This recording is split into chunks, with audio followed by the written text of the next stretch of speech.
Hello and welcome to our new vlog series on Expletives Included. First, a little site update. I want to apologise for the random updates that have been coming over the last month. I've had a tough month, and we're trying to get back into the swing of things. But we're excited to announce we've got two new shows, this vlog series, and a series on folklore that we've yet to name for either, though there might be something in the title above. Who knows what we've thought of after I've recorded and edited this. So the new update schedule is the Steven Universe Rewatch podcast on Mondays, the Folklore series on Wednesdays, and the Vlog series on Fridays. Now, the Folklore series and the Vlog series will be very similar.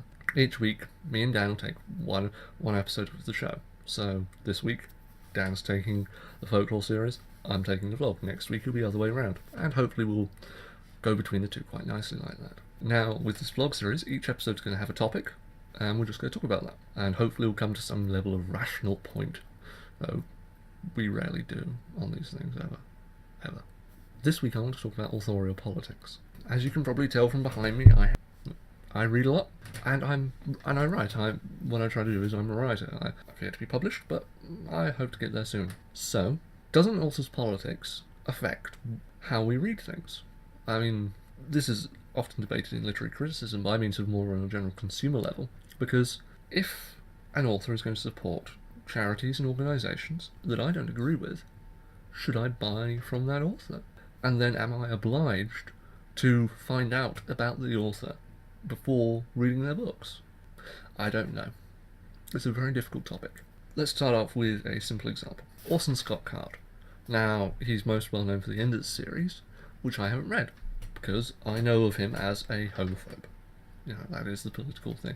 That is where his politics lie. He has supported anti-gay marriage charities and all manner of other stuff. The only book I've ever read of Card's I liked, which is this one, How to Write Science Fiction and Fantasy. It's a pretty good book on the subject. It's a collection of essays, very enjoyable and quite informative. But I bought that book second-hand, and I wouldn't have bought it knowing it was written by Card. I was just looking for a good book on the subject. Now, I've never read Ender's Game, as I said, and I've never read any of his other work, just this one book. And I feel I can't read his other works, and I feel bad for owning that book, to be honest, because he's a homophobe, and I don't agree with that. I think that's quite objectively wrong. So why do I let this stop me from enjoying potentially quite good books?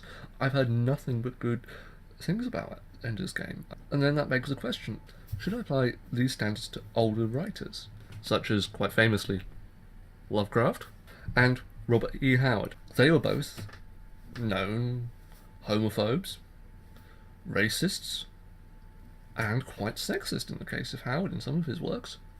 Is it wrong that I quite enjoy their work? It's a difficult question to answer, because their politics affect the work, though in their examples, is it slightly easier because they're dead? Because they're no longer supporting any organisations. I don't know about their estates, though. Now, in literary criticism, there's actually a very important work that affects this. It's called Death of the Author by Roland Barthes, or La Mort de l'Auteur, which is a pun title, because French. I only have one of his books. I haven't actually read his treatise on the death of the author, but it's covered quite well in most literary criticism texts. I know the idea pretty well.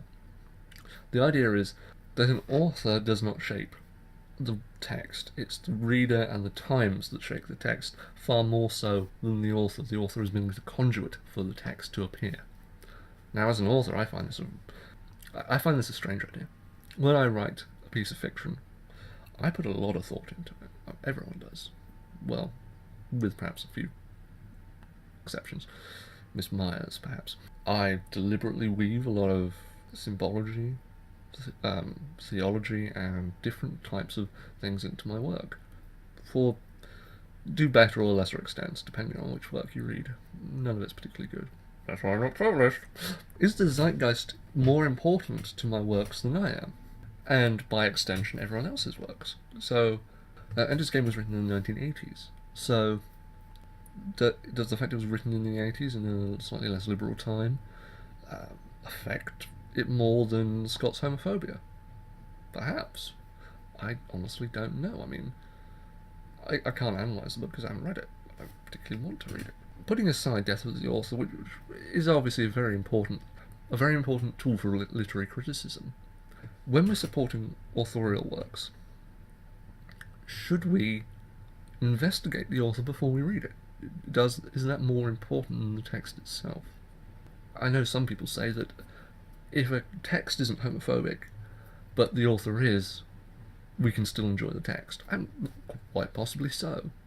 And I think this is easier with dead authors because they're not active anymore. But that might simply be just sort of be making excuses because I like me some Lovecraft. So I don't know. I'd really like to hear your comments or thoughts on this.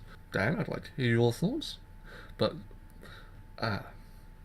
obviously, talk about whatever the hell you want in your vlog. Just tell me offline. Maybe we'll do a follow-up, actually. That might be nice, if we have some good thoughts. Thank you, and good night.